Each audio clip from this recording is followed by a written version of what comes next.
France Inter. Je ne comprends pas cette vague d'indignation suite à la nomination de Jean Sarkozy. Népotisme, fait du prince, république bananière, en France, à l'étranger, tout le monde a l'air surpris. Ça fait un bon moment que notre président se conduit comme un monarque. Il y a 15 jours, en plein Paris, une rue entière fut bloquée pour permettre à notre sire, Nicolas Sarkozy de Najib Osca, accompagné de la reine Carla Bruni Tedeschi, d'acheter des meubles. Inutile de s'énerver. Chaque jour, nous glissons un peu plus vers une monarchie héréditaire. Dans quelque temps, l'ambiance au palais de l'Élysée sera celle de la cour du roi Soleil. Pour vous, chers auditeurs roturiers, j'ai essayé d'imaginer cette ambiance. Nous sommes en l'an 2011. Le prince Jean Sarkozy se sent à l'étroit dans son domaine de Puteaux. 160 hectares de terre s'étirant entre Puteaux et Courbevoie.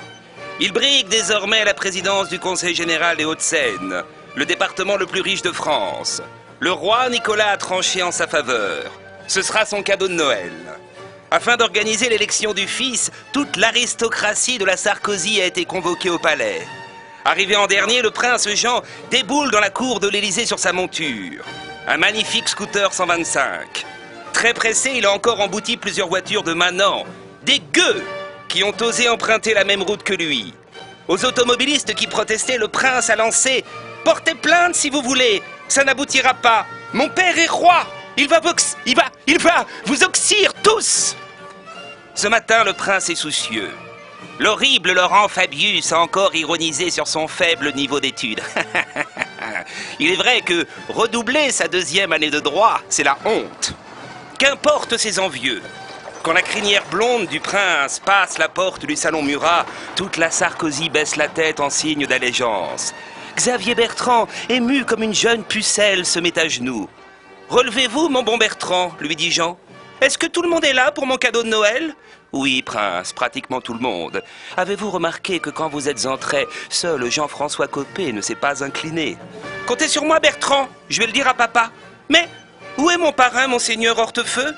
Il est au salon. Il raconte des blagues sur les Arabes. Le vicomte Philippe de Villiers, très friand de ses traits d'esprit, l'applaudit à tout rompre. « Sais-tu, mon bon Bertrand, qu'hier, j'ai réussi tout seul à remplir une grille de sudoku ?»« Bravo, prince. Vous méritez d'être Premier ministre. »« Tu me flattes, Bertrand ?»« Nullement, prince. Le fils d'un génie politique est un génie politique lui-même. »« Dis-moi, à qui sont ces pieds qui dépassent du buffet ? » ?»« Ce sont ceux de Borloo.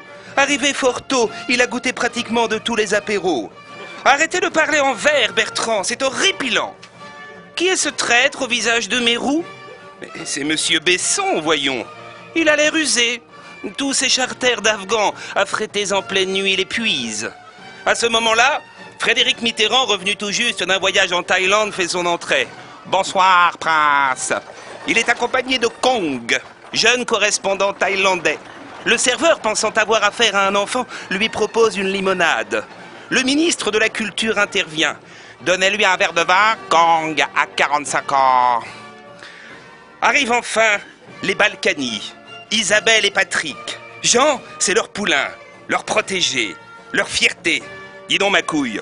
Oui, Patrick Balkany est le seul à oser appeler le prince Jean ma couille. Quand tu vas prendre tes fonctions dans les Hauts-de-Seine, si t'as besoin de quoi que ce soit, cash, porteur de valise, frangine, masseuse, tu m'appelles. Moi ou Charlie Pasqua. Tout ce qui est élection, faux électeurs, Jean Tibéri et Xavier, c'est les meilleurs. Fais gaffe à elle, c'est une sorcière. Pour les frais de bouche et les emplois fictifs, le crack, c'est Chirac. Et vite l'après-midi, il promène son bichon qu'à Voltaire. Après 21h, t'oublies, c'est maman qui répond. Bonne chance, ma couille. Quelques minutes plus tard, le roi Nicolas entra. Avant de remettre les clés des Hauts-de-Seine à son fils, il se pencha vers son conseiller préféré, Claude Guéant. Claude, tu me le lâches pas d'une semelle, hein? Je l'aime bien, c'est mon fils, mais il n'a pas inventé l'eau tiède. Alors il fait ses grilles de sudoku, il prend aucune décision, t'as compris, hein? Tu me le lâches pas.